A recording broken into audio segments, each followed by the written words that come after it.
Good afternoon, নমস্কার। আচ্ছা, আমরা আজকে এখানে সবাই জড়ো হয়েছি কালকে যেটা প্রোগ্রাম আছে সেটা নিয়ে একটু ব্রিফ করে দেওয়ার জন্য আপনাদের সবাইকে, এবং আপনাদের মাধ্যমে যারা অর্গানাইজার আছেন, যারা পাবলিক আছেন, সবাইকে একটু অ্যাওয়্যার করে দেওয়ার জন্য কালকে যেটা আমাদের কল দেওয়া হয়েছে নবান্ন অভিযানের। প্রথমে একটু যে একটা ক্লারিফিকেশন করে দেওয়া খুব নিতান্ত দরকার কি নোবডি হ্যাজ অ্যাপ্লাইড বা even taken any kind of permission from আমাদের হাওড়া পুলিশ কমিশনারেট থেকে, কিন্তু কোনো ইভেন অ্যাপ্লিকেশনে যে প্রোগ্রাম অফিসিয়ালি কি আছে, কিভাবে হবে, কোথায় হবে, কোনো রকম কোনো ইন্ডিভিজুয়াল বা কোনো অর্গানাইজেশনের তরফ থেকে কিন্তু কোনো রকম আবেদনপত্র অ্যাবাউট দিস প্রোগ্রাম আমরা লিখিত ফর্মে আমাদের কাছে কিন্তু এসে পৌঁছায়নি। সেটা হাওড়া কমিশনারেট হোক বা নবান্ন বা ভবানী ভবনে যে কোনো পুলিশ আধিকারিকের কাছে আসেনি। আমরা যেটুকু আপনারা জেনেছেন সেটা আমরাও সংবাদ মাধ্যম হোক, সোশ্যাল মিডিয়ার থ্রু দিয়ে হোক, ইলেকট্রনিক মিডিয়ার থ্রু দিয়ে হোক, যতটুকু আমরা ডেটা সংগ্রহ করেছিলাম সেই হিসেবেই পুলিশ ব্যবস্থায় আমরা নিয়ে চলেছি। এবং যারা লাস্ট ইয়ার অর্গানাইজ করেছিলেন, আপনাদের মনে আছে এই ইস্যুর ওপরে অলরেডি লাস্ট ইয়ার একটা নবান্ন অভিযান হয়েছিল। তো তারা যে ছাত্র সমাজে যারা অর্গানাইজ করেছিলেন, যারা লিডারশিপে ছিলেন, আমরা তাদের সঙ্গে যোগাযোগ করেছিলাম এবং জানতে চেয়েছিলাম। তো ওনারা লিখিত ফর্মে কিন্তু জানিয়ে দিয়েছেন যে ওনারা এই প্রোগ্রামের সঙ্গে কোনোভাবে আসাজ জড়িত না, এই জন্য এই ব্যাপারটা ওনাদের জন্য এই ব্যাপারে না করা হয়। এইসব বিষয় নিয়ে যখন আমরা এগোচ্ছি, পুলিশ অ্যারেঞ্জমেন্টসগুলো বা অন্য ব্যাপারগুলো ভালো করে খতিয়ে দেখা হচ্ছিল। ইতিমধ্যে দুটো আপনাদের মধ্যে আছে, অনারেবল হাইকোর্টে দুটো মামলা রুজু হয়। একটা সিঙ্গেল বেঞ্চে যায় আমাদের হাওড়া ব্যবসায়ী সমিতি থেকে, ওনারা সিঙ্গেল বেঞ্চে যান, নিজেদের কিছু পার্সোনাল সমস্যা তুলে ধরে একটা কেস করা হয়, মামলা যায়। এবং সেটা যখন হিয়ারিং হচ্ছিল, ইতিমধ্যে আরেকটা পিআইএল ফাইল হয়েছে অনারেবল হাইকোর্টে, একটা পিআইএল ফাইল হয় এবং তার হিয়ারিং এর পরে honourable high court division bench has passed a judgment. মানে আপনারা জানেন একটা জাজমেন্ট এসছে অ্যাবাউট টুমরোজ ইভেন্ট, একটা ওনারা নির্দেশিকা বা অ্যাডভাইজারি বলুন, একটা জাজমেন্ট আকারে ফর্ম কালকে এসছে। এবং সেই জন্যে আমাদের যেটা সিঙ্গেল বেঞ্চের মামলা ছিল সেটা আজকে ছিল I think second thing is still going on না। তো ফার্স্ট ক্যান যেটা সেটা already high court has said since division bench has passed a specific order, এই জন্য ওটা হবে না। কিন্তু সেকেন্ড ক্যানটা এখনো মনে হয় হিয়ারিং চলছে।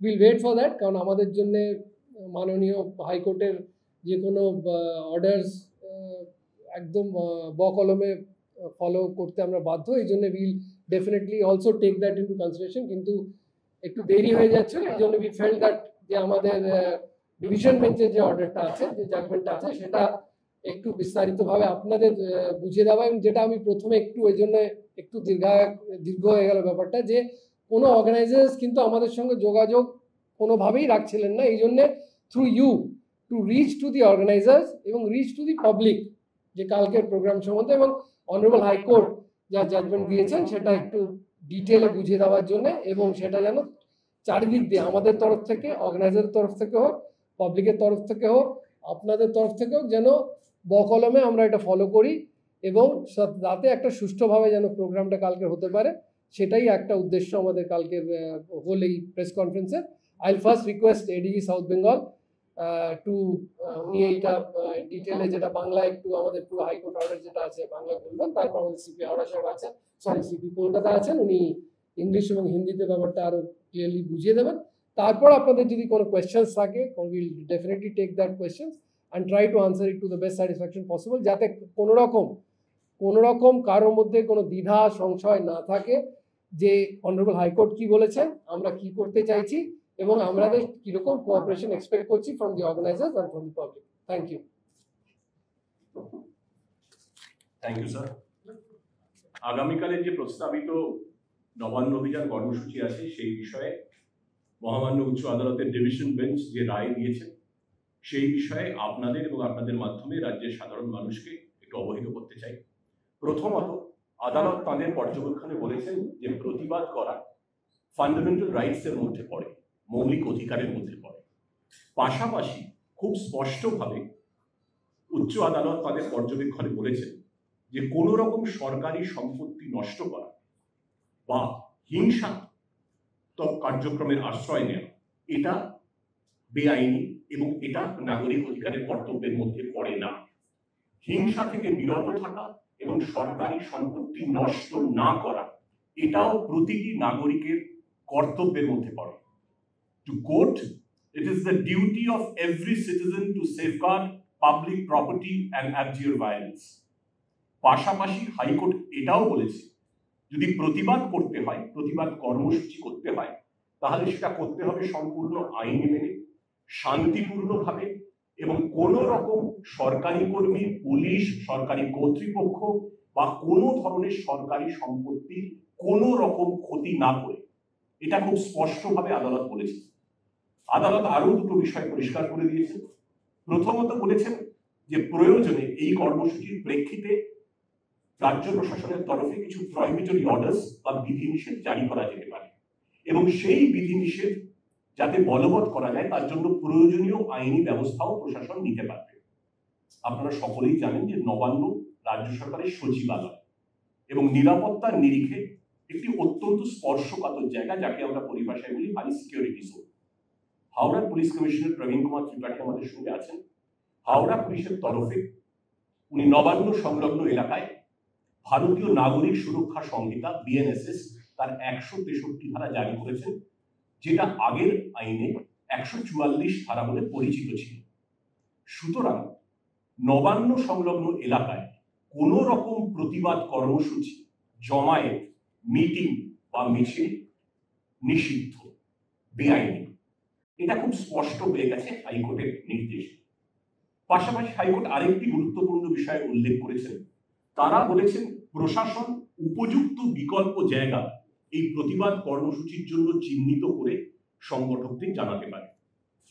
আদালতের সেই নির্দেশ মেনে হাওড়া পুলিশ সাঁতরাগাছি বাস স্ট্যান্ডকে উপযুক্ত বিকল্প জায়গা হিসেবে চিহ্নিত করেছে, যার মানে হলো আগামীকালের যে প্রতিবাদ কর্মসূচি আইন মেনে শান্তিপূর্ণভাবে সাঁতরাগাছি বাস স্ট্যান্ডে করা যেতে পারে এবং সেক্ষেত্রে প্রশাসনের পূর্ণ সহযোগিতা থাকবে, কোথাও কোনো অসুবিধা নেই।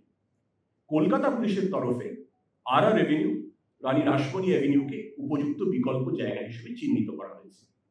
স্যার যেমন বলছিলেন যে সংগঠক ঠিক কারা সে ব্যাপারে কিছুটা বিভ্রান্তি আছে, কিন্তু সমাজ মাধ্যম এবং আমাদের ইন্টেলিজেন্স ইনপুটস অনুযায়ী আমরা কয়েকটি নাম পেয়েছি, সেই নামগুলি বিশদে বলছি না। যারা এই সমাজ মাধ্যমে এর প্রচারে গতবারের মতোই খুবই সক্রিয়, সেরকম কয়েকজনকে চিহ্নিত করে আমরা হাওড়া পুলিশের তরফে এই বার্তা লিখিতভাবে তাদের জানিয়ে দিচ্ছি এবং যারা যে নামগুলো আমাদের কাছে আসেনি, যারা সংগঠন যুক্ত আছেন, তাদেরকেও আপনাদের মাধ্যমে জানাতে চাইছি যে লিখিতভাবে জানিয়ে দিচ্ছি কয়েকজনকে, আর যাদের লিখিতভাবে জানাতে পারছি না তাদেরকে আপনাদের মাধ্যমে জানাচ্ছি যে সাঁতরাগাছি বাস স্ট্যান্ডে এবং কলকাতার রানী রাসমণি এভিনিউয়ে আইন মেনে গণতান্ত্রিক শান্তিপূর্ণভাবে কোন রকম পুলিশ, সরকারি কর্মী তাদের কোনো ক্ষতি না করে, কোন রকম সরকারি সম্পত্তি নষ্ট না করে প্রতিবাদ কর্মসূচি করা যাবে।